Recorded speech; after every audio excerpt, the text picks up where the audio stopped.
ہم اکثر یہ کہہ دیتے ہیں کہ کھانے کے شروع میں پانی پی لیں. کتنے شروع میں, کتنا وقت پہلے, کھانے کے درمیان میں, کتنا درمیان میں اور کتنی مقدار میں, اور اینڈ پہ نہیں پینا چاہیے, نبی کریم صلی اللہ علیہ وآلہ وسلم کے طریقے کے حوالے سے اس کے بارے میں میں آپ کو بہت پیارا ایک واقعہ بھی بتاتا ہوں. میں اس وقت احادیث کو اتنا زیادہ نہیں جانتا تھا, تو میں نے لوگوں کو بتایا کہ کھانے میں پانی لینا ہی نہیں چاہیے. تو وہ میرے سامنے وہ ایک بات رکھتے تھے کہ کھانے سے پہلے پانی پینا سونا ہے, درمیان میں پینا چاندی ہے, اینڈ پہ پینا. میں نے کہا بھائی صاحب یہ کبھی بھی سچ پہ مبنی نہیں ہو سکتا, کیونکہ میرا یہ ماننا ہے کہ نبی صلی اللہ علیہ وآلہ وسلم کو اللہ تعالیٰ نے رحمت للعالمین بنا کے بھیجا ہے, اور نبی صلی اللہ علیہ وآلہ وسلم کبھی ایسی بات کہہ ہی نہیں سکتے جس سے کوئی تکلیف ہو. اب اس کو میڈیکلی پوائنٹ سے جانیں. آپ نے سبزیاں اگر لیں تو وہ آپ کے اسٹمک میں 2.5 گھنٹے رہیں گی. اگر آپ نے دالیں لیں تو وہ 4 گھنٹے رہیں گی. اگر آپ نے گوشت لیا تو وہ 6 گھنٹے رہے گا, جبکہ جو پانی ہے وہ میکسیمم 2 سے 3 منٹ رہے گا. اب میں آپ کو سائنٹیفکلی بتاتا ہوں, جب کھانا آپ کے سامنے آتا ہے آپ کی آنکھیں اس کو دیکھتی ہیں تو اس کا امیج لیتی ہیں, اور وہ امیج وہ برین کو دیتی ہیں, اور برین اسی امیج کے اکارڈنگ اس کھانے کو ڈائجسٹ کرنے کے لیے سیکریشن پروڈیوس کرتا ہے. وہ آپ کے منہ میں جو پانی آتا ہے یہ وہ ایکچوئل میں سیکریشن ہے جس نے کھانے کو ڈائجسٹ کرنا ہے. ٹھیک ہے. اب آپ نے کیا کیا, کھانا بھی باہر پڑا ہوا ہے, آپ نے کہا کھانے سے پہلے پانی پینا سنت ہے. آپ نے وہ پانی پی لیا تو وہ سیکریشن اس کے اندر ڈائلوٹ ہوگی, اور 3 منٹ کے بعد 4 منٹ کے بعد آپ کے اسٹمک سے نکل جائے گی. اب وہ سیکریشن تو دوبارہ بننی نہیں.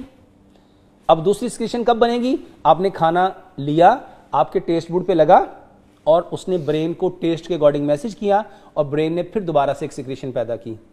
ٹھیک ہے. ابھی آپ کھانا کھا رہے تھے, آپ نے کہا کھانے کے دوران پانی پینا, پہلے سونا ہے بعد میں چاندی ہے, تو آپ نے پھر پانی لے لیا, تو آپ نے وہ سیکریشن کو دوبارہ پھر اس کے اندر ڈائلوٹ کیا اور وہ اسٹمک سے نکل گئی. اور تیسرے نمبر پہ کہا ہاں جو اینڈ پہ پیو گے وہ لوہا ہے, اور اگر انفارچونیٹلی آپ نے اینڈ پہ لے لیا تو وہ جو سیکریشن جب کھانا آپ کا چھو کر کے آپ کی اسوفیگس کے ذریعے آپ کے اسٹمک کی طرف جاتا ہے, تو وہاں پہ جو فائنل ریسیپٹرز ہیں وہ برین کو اگین میسج کرتے ہیں کہ اسٹمک میں یہ کھانا جا رہا ہے, تو جو سیکریشن وہاں پروڈیوس کرنی ہے اس کو پروڈیوس کر دیا جائے. تو وہ کھانا جب وہاں پہنچتا ہے اور آپ نے اینڈ آف ایٹنگ پہ پانی پی لیا تو وہ ساری سیکریشن کو اپنے اندر ڈائلوٹ کرے گا, اور 3 منٹ میں آپ کے اسٹمک سے لے کے چلا جائے گا. اب کھانے میں تو 2.5 گھنٹے وہاں رہنا ہے. اب کھانا وہاں پڑا سڑے گا, وہ جو سڑے گا اس سے گیس پروڈیوس ہوگی, اور اسی گیس کو آج میڈیکلی پوائنٹ آف ویو سے کہا جاتا ہے گیسٹرائٹس.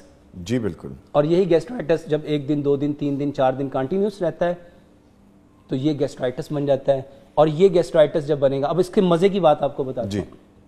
اب کھانا تو اسٹمک میں آ گیا, اب وہاں پہ اس کو ڈائجسٹ کرنے کی سیکریشن ہی نہیں, کیونکہ وہ تو آپ نے پہلے سونا سمجھ کے, چاندی سمجھ کے, لوہا سمجھ کے پانی پی لیا اور وہ سیکریشن کو بہا کے لے گیا. اب یہاں کیا ہوگا, اب اسٹمک جو ہے یہ بھی ایک وائٹل آرگن ہے, یہ برین کو میسج کرے گا اس کو ہضم کرو. اب برین کے پاس کوئی اور انفارمیشن نہیں ہے, کیونکہ اسٹمک میں نہ تو آنکھیں ہیں, نہ ہی ٹیسٹ بوڈ ہے, نہ ہی کوئی ریسیپٹرز ہیں جو برین کو میسج کر سکیں کہ یہ کیا ہے. تو پھر برین کیا کرتا ہے, آپ نے جو کچھ زندگی میں کھایا ہوتا ہے اس کی تھوڑی تھوڑی سیکریشن دے دیتا ہے, اور یہ جتنی سیکریشنز ہیں یہ ساری کی ساری سوائے سلائیوا کے, سلائیوا الکلائن ہے اور باقی ساری سیکریشن ایسیڈک ہے. اب وہ بنڈل آف ایسڈ آ جاتے ہیں. اب آپ نے سپوز کھایا تھا مٹن, آپ نے کھائی تھی بریانی, آپ نے کھائی تھی سبزی, تو سبزی کے لیے تو صرف وہ سیکریشن چاہیے تھی نا جس نے سبزی کو ڈائجسٹ کرنا تھا, لیکن آپ نے برین کو تو میسج گیا نہیں. اب برین نے کیا کیا, ملٹیپل اس نے سیکریشنز دے دی.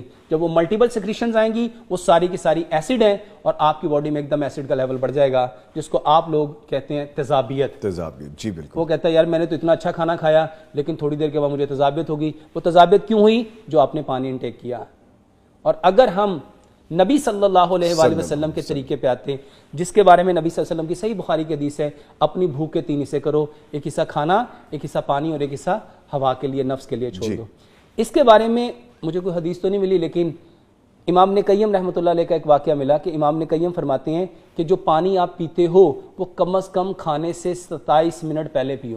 27 منٹس آپ پہلے ہی لے لیں. ہاں. اور اگر آپ اکارڈنگ ٹو میڈیکل سائنس دیکھیں گے تو جو پانی آپ پیتے ہیں وہ پینے سے آپ کے یورینری بلیڈر تک جانے میں 30 منٹ لیتا ہے. اچھا.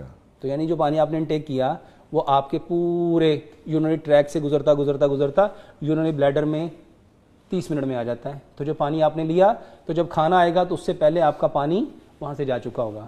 تو جو سیکریشن کھانے کو دیکھ کے پروڈیوس ہوگی وہ بچ جائے گی, وہ کھانے کو ایکچوئل میں ڈائجسٹ کرے گی, جس کے لیے اللہ تعالیٰ نے اس کو پیدا کیا. تو سر اگر ضرورتاً آپ کو پانی کا سپ لینا پڑے, ایک آدھا سپ لے لیا, اس سے کوئی فرق نہیں؟ میں ابھی بتاتا ہوں. جی پلیز. پانی کی ضرورت کیوں پڑتی ہے؟ جی. وہ ضرورت اس وجہ سے پڑتی ہے کھانا اٹک جاتا ہے. اچھا کھانا کیوں اٹکتا ہے؟ جی یہ سمجھنا ہے. جی پلیز. اگر ہم امام ابن قیم, بلکہ اس سے پہلے حکیم لقمان کی بات بتاتا ہوں.